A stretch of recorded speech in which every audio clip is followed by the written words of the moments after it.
Assalamualaikum warahmatullahi wabarakatuh. Kali ini kita akan bicara tentang pajak masukan dan pajak keluaran untuk pajak pertambahan nilai bersama saya, Astrid Faradisti.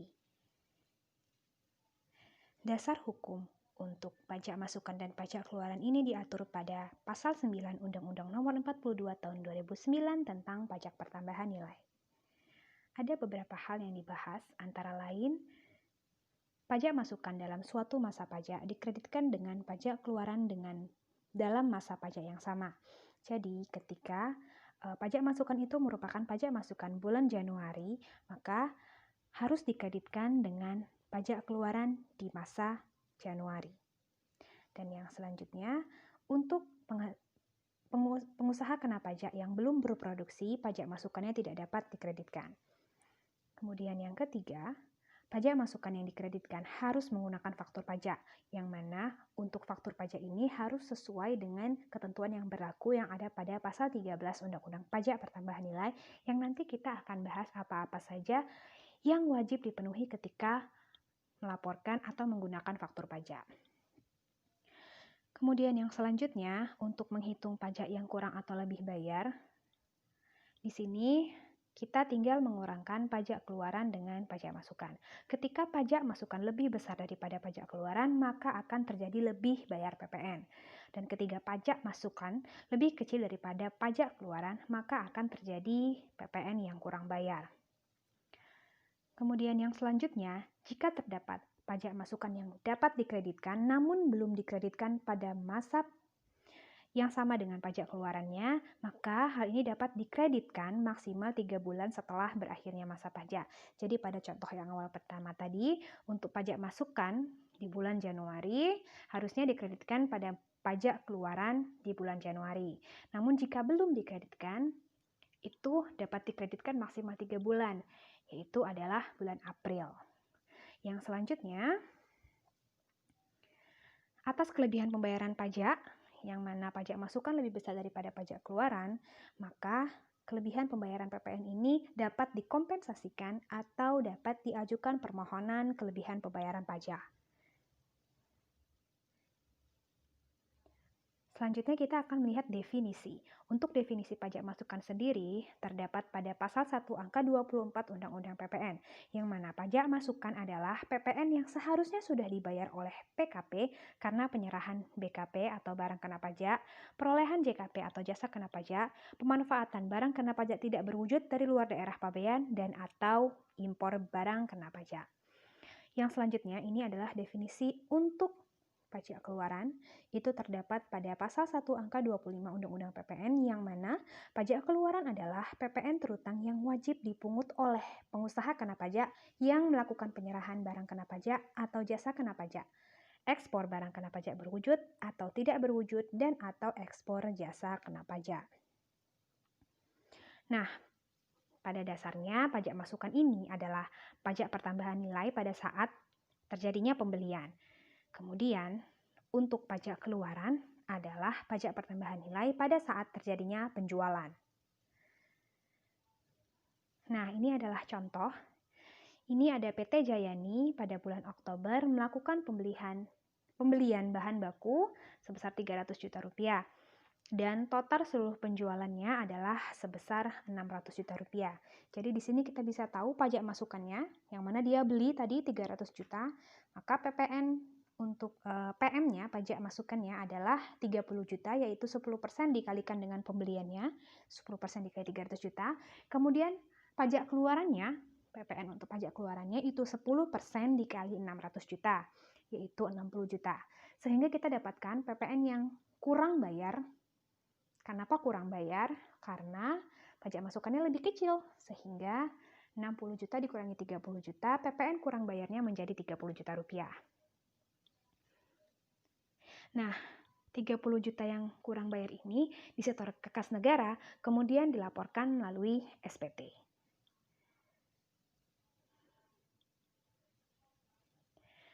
Nah, berikut ini adalah perhitungan pajak masukan untuk pengusaha yang menghitung penghasilan neto dengan norma. Yang mana ini dapat diberikan kepada yang pertama, pengusaha kena pajak dengan peredaran bruto di bawah 1,8 M, yang mana untuk normanya adalah ketika si PKP menjual jasa kena pajak atau melakukan jasa kena pajak itu adalah normanya 60%. Kemudian untuk barang kena pajak sendiri itu normanya adalah 70%. Dan yang kedua, untuk penghasilan neto dengan norma ini bisa digunakan oleh pengusaha kena pajak yang usahanya adalah jual beli kendaraan bermotor bekas dan PKP yang usahanya adalah jual beli perhiasan emas. Dengan norma, jika PKP tersebut adalah pengusaha yang melakukan jual beli kendaraan bermotor bekas, normanya adalah 90%. Dan yang kedua, untuk PKP perhiasan emas ini normanya adalah 80%. Nah, mari kita lihat contohnya. Contohnya adalah PT Bucin Indonesia adalah PKP dengan omset 1 miliar rupiah dalam 1 tahun. PT Bucin menjual bahan batik dan memberikan jasa penjahitan kain batik yang berikut merupakan data penjualan PT Bucin. Penjualan bahan batiknya adalah 178 juta rupiah dan kemudian jasa penjahitan kain batiknya adalah 135.875.000 rupiah. Sehingga kita akan menghitung nih PPN si PT Bucin Indonesia pada masa Oktober 2020. Jadi tadi si PT Bucin ini menggunakan norma untuk menghitung penghasilan netonya. Makanya caranya adalah untuk penjualan batik, artinya ini adalah barang kena pajak, yang mana tadi normanya adalah 70%. Nah, untuk menghitung PPN-nya, untuk menghitung pajak masukannya, itu adalah 10%, 10% adalah tarifnya, kemudian kita kalikan dengan 70% yang mana itu merupakan normanya, lalu kita kalikan dengan penjualan batiknya, sehingga hasilnya adalah 12.460.000. Nah, untuk pajak masukan dari jasanya, jasa penjahitan kain, yang mana tadi norma atas jasa adalah 60%, sehingga pajak masukannya adalah 10%, 10% ini adalah tarif PPN, dikalikan dengan 60%, kemudian dikali total jasa penjahitan sebesar 135.875.000. Sehingga pajak masukan atas jasa ini adalah 8.152.500 rupiah. Nah, kita tinggal menambahkan pajak masukan dari penjualan bahan dan juga jasa penjahitan, sehingga total pajak masukannya menjadi 20.612.500 rupiah. Lalu kita akan menghitung PK-nya, PPN PK-nya, itu adalah 10% kita kalikan dengan total penjualan bahan, itu 178 juta, sehingga PK-nya itu adalah 17.800.000. Kemudian untuk penjualan kain batiknya ini adalah 10% dikali 135.875.000. Sehingga ini total PK ya, maaf terdapat kesalahan. Jadi total PK-nya itu kita tambahkan 17.800 ditambah dengan 13.587.500, sehingga PPN yang kurang bayarnya kita tinggal mengurangi total PK-nya sebesar 31.387.500 dikurangi dengan 20.612.500, sehingga PPN yang kurang bayarnya menjadi 10.775.000 rupiah. Nah, untuk pengusaha yang menggunakan perhitungan penghasilan neto dengan norma ini, dia melaporkan SPT-nya pada SPT 111DM. Sedangkan yang tidak menggunakan norma penghasilan neto ini, dia melaporkannya pada SPT PPN 1111. Nah, di sini terlihat bahwa ketika pengusaha menggunakan norma perhitungan neto, maka pajak masukannya tidak diambil dari pembeliannya, namun diambil dari persentase norma dikalikan dengan jumlah penjualan atau penyerahan jasa dikalikan dengan tarif PPN-nya. Nah, pada pasal 8 ayat 9 Undang-Undang Pajak Pertambahan Nilai, ini disebutkan bahwa yang pertama, pajak masukan atas perolehan BKP atau JKP sebelum pengusaha dikukuhkan menjadi PKP. Ini tentang pajak masukan yang tidak boleh dikreditkan. Jadi yang tidak boleh dikreditkan ini adalah yang pertama, pajak masukan atas perolehan BKP atau JKP sebelum pengusaha dikukuhkan menjadi PKP. Kemudian yang kedua itu adalah PM atas perolehan BKP atau JKP yang tidak mempunyai hubungan langsung dengan kegiatan usaha. Kemudian yang ketiga, itu perolehan dan pemeliharaan kendaraan bermotor berupa sedan atau station wagon, kecuali merupakan barang dagangan atau disewakan. Yang keempat, pajak masukan atas pemanfaatan barang kena pajak tidak berwujud atau pemanfaatan jasa kena pajak dari luar daerah pabean sebelum dikukuhkan menjadi sebagai PKP.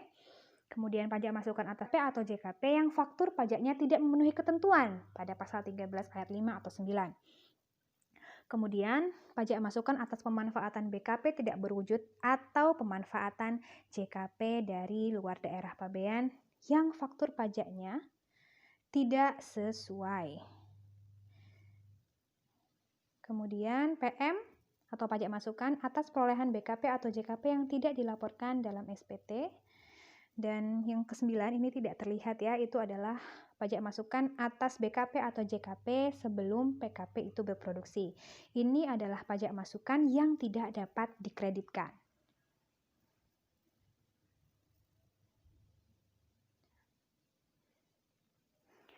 Nah, ini adalah ketika pengusaha melakukan kegiatan yang terutang PPN atau tidak terutang PPN. Lalu bagaimana cara menghitung pajak masukannya? Nah, pada pasal 9 ayat 5 Undang-Undang PPN menyebutkan bahwa apabila dalam suatu masa pajak pengusaha kena pajak, selain melakukan penyerahan yang terutang pajak, juga melakukan penyerahan yang tidak terutang pajak, sepanjang bagian penyerahan yang terutang pajak dapat diketahui dengan pasti dari pembukuannya, jumlah pajak masukan yang dapat dikreditkan adalah pajak masukan yang berkenaan dengan penyerahan yang terutang pajak. Jadi, pajak masukan yang boleh dikreditkan hanya untuk kegiatan atau yang langsung berkenaan dengan penyerahan yang terutang PPN. Nah, terdapat dua kasus dari kegiatan PKP yang mana dia melakukan PPN yang terutang dan tidak terutang PPN. Yang pertama, jika diketahui dengan pasti faktur pajak yang berhubungan langsung dengan penyerahan dengan PPN yang terutang, maka faktur pajak masukan tersebut dapat seluruhnya dikreditkan. Jadi jika sudah jelas, yang ini adalah yang terutang PPN, sedangkan yang ini tidak, maka yang boleh dikreditkan hanya yang terutang PPN saja. Kemudian untuk case yang kedua atau kasus yang kedua ini adalah untuk faktur pajak yang mana pajak masukannya ini tidak diketahui dengan pasti jumlah pajak masukan yang dapat dikreditkan, maka cara pengkreditannya adalah dengan cara mencari proporsi antara jumlah penyerahan yang terutang PPN dengan total seluruh penyerahan. Nah, untuk lebih jelasnya kita akan lihat seperti apa penyelesaiannya. Untuk contoh kasus pertama, pengusaha kena pajak tik-tik menjual keledai dan juga olahannya yaitu kecap. Jadi si tik-tik ini menjual kedelai dan juga kecap. Kecap manis judulnya adalah Cap Sultan. Pada bulan Mei 2020 membeli botol kaca untuk si kecap seharga 20 juta rupiah dan juga membeli mesin pemisah kedelai yang tidak digunakan untuk produksi kecap seharga 100 juta. Jadi, untuk kasus ini kan sudah terlihat jelas bahwa si botol kaca digunakan untuk kecap dan si pemisah kedelai digunakan khusus untuk kedelai. Maka atas transaksi pembelian di atas, yang dapat dikenakan atau dikreditkan PPN-nya, pajak masukannya adalah hanya yang ketika membeli botol kaca, yang mana ini untuk si kecap, karena kecap ini adalah terutang PPN, sedangkan si kedelai ini tidak terutang PPN. Sehingga yang dapat dikreditkan adalah 20 juta dikali dengan 10%, yaitu senilai 2 juta rupiah. Kemudian selanjutnya, untuk case yang kedua atau kasus yang kedua, ini PT Tik-Tik, yang mana sama dia menjual keledai dan juga olahannya kecap. Pada bulan Juni 2020 membeli truk untuk mengangkut kedelai, baik untuk penjualan kedelai maupun untuk produksi kecap. Truk ini seharga 380 juta dan juga membeli solar untuk si truk ini seharga 10 juta. Nah, di sini kita bisa melihat bahwa si truk dan juga solar ini digunakan untuk dua kegiatan, yang mana kita tidak tahu berapa digunakan untuk kedelai dan berapa digunakan untuk kecap. Maka, atas transaksi di atas harus dihitung kembali pajak masukan yang dapat dikreditkan, dihitung secara proporsional. Yang mana cara perhitungannya adalah untuk masa manfaat barang yang kita beli itu lebih dari kurang dari 1 tahun, maka kita mencari persentase jumlah penjualannya dengan total penjualan BKP yang dipungut PPN dibagi total penjualan dikalikan dengan pajak masukannya. Jadi persentase untuk jumlah penjualan itu adalah total penjualan barang kena pajak yang dipungut PPN dibagi dengan total penjualan. Kemudian ini untuk barang yang kita beli yang mana masa manfaatnya itu lebih dari 1 tahun. Maka kita cari sama jumlah persentase penjualan, yaitu total penjualan BKP yang dipungut PPN dibagi dengan total penjualan dikali dengan pajak masukannya, lalu kemudian kita kali lagi dengan masa manfaatnya.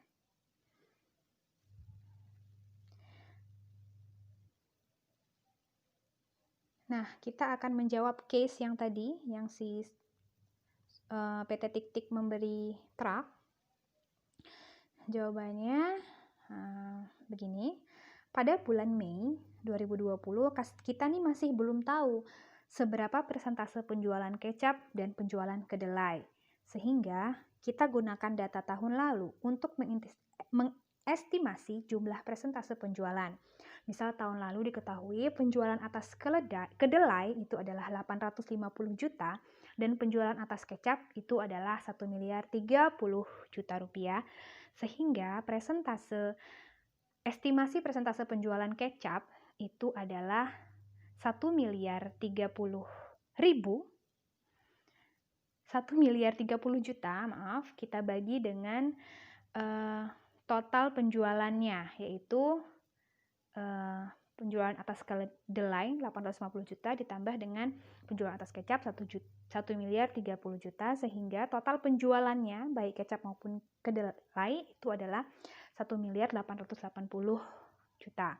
Sehingga total persentase penjualan atas kecap itu adalah 54,79%. Langkah yang kedua itu kita mencari pajak masukan yang dapat dikreditkan. Ini seharusnya bukan masa Mei ya, karena tadi belinya Juni. Jadi pada masa Juni, yaitu PM untuk truk itu 10%. Kita kalikan dengan 380 juta. Tadi belinya 380 juta. Sehingga PM untuk truk sebenarnya adalah 38 juta. Tapi kita kan tidak tahu seberapa yang untuk kecap dan seberapa yang untuk kedelai. Nah, ini PM truk. Kemudian PM untuk solarnya 10% dikalikan dengan 10 juta. Nah, untuk tahu berapa yang bisa dikreditkan sebenarnya, kita tinggal mengalikan persentase dengan jumlah PM-nya. Yang mana presentasenya tadi adalah 54,79%, kita kalikan dengan pajak masukannya yaitu 38 juta. Kemudian karena truk ini masa manfaatnya adalah 4 tahun menurut pajak, maka kita bagi menjadi 4. Karena tadi sesuai dengan rumus bahwa ketika masa manfaat sebuah barang yang kita beli lebih dari setahun, maka kita harus membaginya dengan masa manfaatnya. Sehingga pajak masukan truk yang bisa kita kreditkan pada bulan kita belinya itu adalah Rp520.505. Kemudian untuk pajak masukan untuk solarnya, sama kita kalikan jumlah presentasenya dengan pajak masukannya. Sehingga PM untuk solar tersebut adalah Rp547.900. Nah, selanjutnya nih, di akhir tahun, kita akan mendapatkan data yang sesungguhnya atas penjualan kedelai maupun penjualan kecap. Sehingga kita harus menghitung kembali pajak masukan yang sebenarnya dikreditkan. Nah, ketika diketahui misalnya penjualan atas kedelai adalah 500 juta dan penjualan atas kecap adalah 1,1 miliar, maka kita dapatkan presentasenya yaitu 1,1 miliar yaitu penjualan kecap dibagi dengan total seluruh penjualan 1,6 M, sehingga presentase penjualan kecap adalah 68,75%. Sehingga kita bisa menghitung kembali pajak masukan yang sebenarnya bisa dikreditkan, yaitu 68,75% kita kalikan dengan pajak masukannya. Yang pertama kita coba dulu untuk yang truk. Jadi presentase tadi 68,75% kita kalikan dengan total pajak masukan yang dapat pajak masukannya tadi adalah 38 juta, kemudian kita bagi 4. Sehingga total pajak masukan truk ini seharusnya adalah Rp1.045.000. Sedangkan tadi pada bulan Mei itu kita sudah mengkreditkan sebesar Rp520.505. Ini kelebihan nolnya ya. Jadi masih ada sisa pajak masukan yang dapat dikreditkan sebesar 520.495. Untuk lebih jelasnya, kalian bisa mencatat ulang kembali kasus ini supaya lebih paham. Nah, jika terdapat kelebihan PPN yang masih dapat dikreditkan, seperti contoh yang tadi, contoh yang ini kan masih bisa dikreditkan sebesar 524.495. Nah, jumlah yang 524.000 tadi, ini masih bisa kita kreditkan, yang mana maksimal kita kreditkan adalah 3 bulan setelah berakhirnya tahun pajak. Namun, jika terjadi kelebihan PPN yang dikreditkan, jadi contohnya misalnya tadi di awal, kita mengkreditkan sebesar 1 juta, padahal yang boleh dikreditkan hanya 500.000. Maka masih ada PPN yang kelebihan pajak. Maka kekurangan PPN yang harus kita bayar tadi itu harus kita setorkan ke negara maksimal 3 bulan setelah berakhirnya tahun pajak.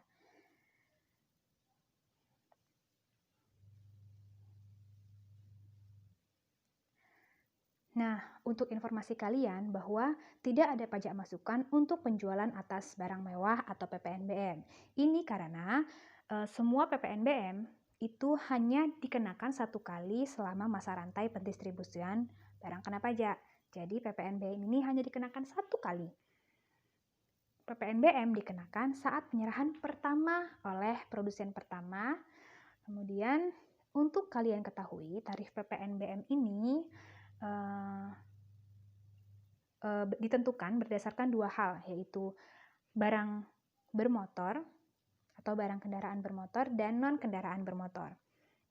Nah, informasi untuk tarif itu bisa kalian lihat di PMK nomor 33 garis PMK.010 dengan tarif yang mana tarifnya itu mulai dari 10% sampai dengan 75% tergantung jenis barang mewah tersebut. Kalian bisa cari untuk tarif-tarif PPNBM ini ada di PMK yang telah disebutkan.